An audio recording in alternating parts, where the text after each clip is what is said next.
السلام علیکم ورحمۃ اللہ وبرکاتہ۔ حضرت ابو ذر غفاری رضی اللہ تعالیٰ عنہ کو سب سے پہلے تو شام میں وہ معاویہ بن سفیان کی جو خیانت تھی نا، وہ ہمیشہ جو ہے نا مال و دولت جو ہے نا اپنے پاس رکھ لیتا تھا، سونا چاندی اور بعض باقی چیزوں کو انفال کے میں بھیج دیتا تھا، خراج جو وہ نکالتا تھا شام کا۔ تو بڑی خیانتیں انہوں نے دیکھی، اور اس نے دیکھا کہ یہ اپنے لباسوں پر، اپنے دسترخوانوں پر پیسہ خرچ کر رہا ہے، اپنے عمارتیں بنا رہے ہیں اور عیش و عشرت کر رہے ہیں۔ تو حضرت ابو ذر نے انہیں چیز سے منع کیا اور باقاعدہ تبلیغ کرتے تھے۔ اب شام میں تو شامیوں نے تو نبی علیہ الصلوۃ والسلام کو نہیں دیکھا تھا، نہ ان کا زمانہ پایا تھا، اس وقت تو شام فتح ہی نہیں ہوا تھا۔ تو وہ یہ پھر تبلیغ کرتے تھے کہ یہ سب چیزیں غلط ہیں، جس نبی کو تم مانتے ہو، جس نبی کا تم کلمہ پڑھتے ہو، انہوں نے ہمیں اس طرح کی زندگی گزارنے کی کوئی ترغیب نہیں دی، حکمرانوں کی عیش و عشرت کی۔ پھر معاویہ نے خط لکھ بھیجا حضرت عثمان کو کہ اگر شام کو آپ چاہتے ہو نا آپ کی سلطنت میں رہے تو یہ ابو ذر کو واپس بلا لو۔ وہ مروان ادھر چیف سیکرٹری بیٹھا ہوا ہے، وہ تو بس سائن کروا کے مور لگوا کے، بلکہ مور بھی اس کے پاس ہی ہوتی تھی، معاویہ کو بھیج دیا۔ حضرت ابو ذر کو کہا لو جی آپ کو بلاوا آ گیا، نکلو یہاں سے۔ تو پھر انہوں نے ان کے پلان کے اوپر ان کو رکھ کے نا، سخت پلان پر، کہ وہ واپس آئیں تو ان کو جو ہے نا زیادہ تکلیفیں ہوں۔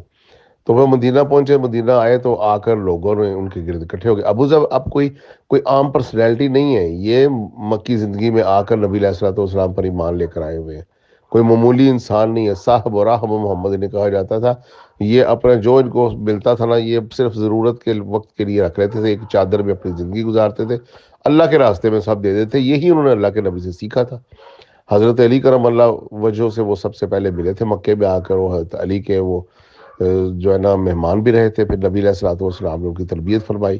پھر انہوں نے تو پھر وہی سابقون الاولون صحابہ میں سے تھے۔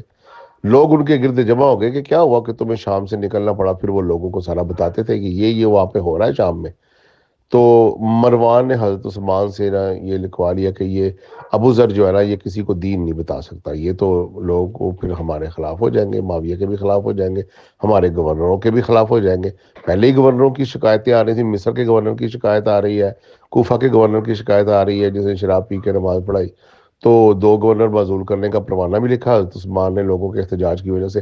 اب یہ جو معاویہ کے اوپر جو شکایتیں آ رہی تھی لوگوں کو بتا رہے تھے، تو حضرت عثمان نے کہا کہ آپ کسی کو دین نہیں بتا سکتے۔ تو یہ جو تھے نا حضرت ابو ذر، انہوں نے کہا کہ کوئی میری گردن پر تلوار بھی رکھ دینا تو چلتے چلتے بھی جو ہے نا میں جو ہے نا دین جو ہے نا اس کا میں فریضہ ادا کر کے جاؤں گا۔ اتنے وہ اللہ کے نبی کے محب اور اتنے وہ جری اور اتنے وہ جو ہے نا دین کے اوپر بالکل کوئی کمپرومائز نہ کرنے والے صحابی تھے۔ تو پھر وہ مروان جو تھا نا اس نے حضرت عثمان سے لکھوا لیا کہ ان کو ملک بدر کر دو، یہاں سے نکال دو، مدینے سے بھی۔ پہلے وہ بیچارہ شام سے نکالا گیا اسے، پھر وہ مدینے میں آیا، پھر وہ مدینے سے بھی اس کو نکالنے کا حکم دیا، ربدہ کے مقام پر اس کو جو ہے نا بھیجنے کے لیے نا حکم آ گیا یہ حضرت عثمان کی طرف سے۔ وہ خلیفہ تھے، انہوں نے خلیفہ کی بات ماننی تھی۔ تو پھر وہ ربدہ کی طرف چلا گیا، حالانکہ وہ یمن کو جانا چاہتے تھے لیکن انہیں نہ جانے دیا گیا۔ ربدہ کی طرف نکل گئے، وہاں پہ صحرا، آج بھی وہاں پہ صحرا ہے، کچھ نہیں وہاں پہ ہوتا آج بھی۔ پھر وہ اس صحرا میں چلے گئے، اس صحرا میں ان کی جو ہے نا بھوک اور پیاس سے تڑپ تڑپ کے جو ہے نا وفات ہوئی۔ اور وفات کا وقت اتنا دردناک واقعہ ہے کہ وہ تو میں سنا ہی نہیں سکتا نا، کہ وہ جس طرح وہ مر رہے تھے اور ان کی بیوی ان کے ساتھ تھی اور ایک بیٹی ان کے ساتھ تھی، جس کی وجہ سے انہیں ابو ذر کہا جاتا ہے، ذر ان بیٹی کا نام تھا۔ تو پھر حضرت ابو ذر نے کہا کہ میں تو اب مر رہا ہوں۔ تو ان کی بیوی نے کہا میں ایک عورت ذات ہوں، میں کیسے تمہاری قبر بناؤں گی، کیسے تمہارا میں سارا کفن دفن کروں گی۔ اس نے کہا کوئی بات نہیں، مجھے تم چراہے پر نہ بس ریگستان میں ایسے رکھ دینا راستے پر، تو اللہ تعالیٰ میرا جو ہے نا وہ انتظام خود کرے گا، اتنا ان کو یقین تھا۔ تو وہ آخری وقت میں وہ بیچارے کرب الموت تھے، تو وہاں سے دیکھا تو حضرت ایک قافلہ آ رہا ہے، تو وہ قافلے میں حضرت ابن مسعود تھے۔ ابن مسعود بھی مکی زندگی میں مان لانے والے صحابی، اللہ کے نبی کے اتنے جلیل القدر صحابی ہیں، 70 صورتیں نبی علیہ الصلوۃ والسلام سے ڈائریکٹ انہوں نے زبانی یاد کی ہوئی تھی، اتنے قریبی صحابی ہیں ابن مسعود عبداللہ۔ ابن مسعود جو تھے نا، وہ جب آئے تو انہوں نے دیکھا تو ایک عورت بیٹھی ہوئی ہے، تو انہوں نے جا کے کہا بہن آپ کو کیا مشکل ہے؟ انہوں نے کہا میرا خاوند جو ہے نا وہ بس تقریباً مر رہا ہے، تو آپ میری مدد کریں۔ تو انہوں نے آ کر جب دیکھا تو ان کی چیخیں نکل گئی، یہ تو ہمارا دوست ابو ذر ہے۔ انہوں نے دھاڑے مار مار کر روئے، اور ابو ذر جو تھے نا وہ تقریباً مرنے کے قریب تھے۔ تو انہوں نے کہا کہ مجھے کفن نہ دینا حکومت کے کسی بھی پیسے سے. اب دیکھ لیں خلافت راشدہ ہم کہتے ہیں.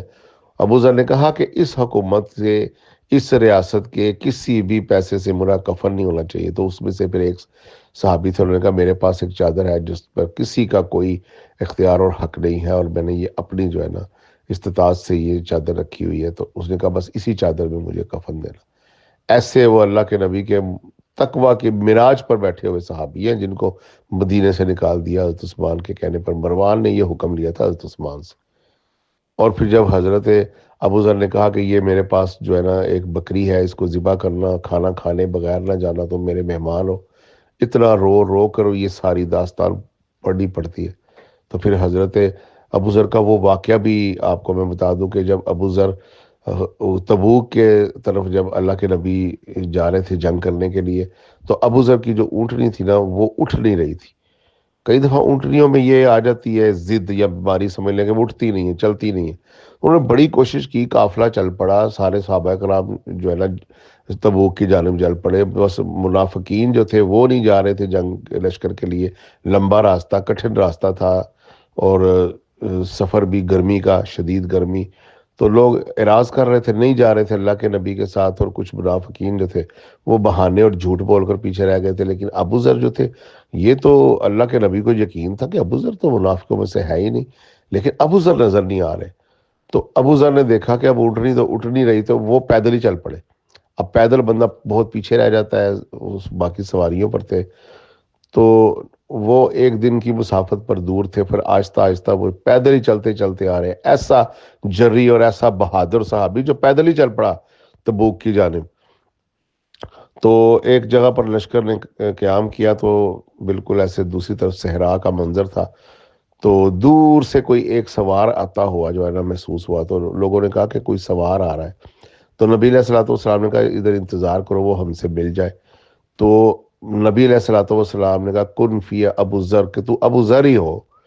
تو جب نزدیک آئے تو آہستہ آہستہ اس کو پہچاننا شروع کیا، تو ابو ذر آ رہے تھے اکیلے ہی صحرا میں، اپنا مال سامان اپنے کندھے پر اٹھایا ہوا، جو رضا بیرا ہوتا ہے کھجورے اور پانی وغیرہ. تو نبی علیہ الصلوۃ والسلام کا علم غیب بھی جو اللہ نے دیا تھا اس کا بھی وہاں پر جو ہے دیکھے کیسا اظہار ہوا. اور اللہ کے نبی نے فرمایا اکیلا تو آ رہا ہے ابو ذر، اکیلا ہی تو ہو جائے گا، اور تو اکیلا ہی ایک جگہ پر جو ہے نا تیری جو ہے نا قبر بنے گی، اور تو قیامت میں اکیلا ہی وہاں سے اٹھے گا. تو پھر میرے نبی کی بات سچ ہو گئی، ان کو اکیلا کر دیا ربدہ کے مقام پر. تو میں نے وہ جا کے جگہ دیکھی بھی ہوئی ہے، آج بھی وہاں پر کوئی آبادی نہیں ہے، دور دور تک ریگستان ہے. تو 1400 سال پہلے کتنا بڑا ریگستان ہوگا. اور ابو ذر کو ادھر ہی جو ہے نا دفن کر دیا گیا.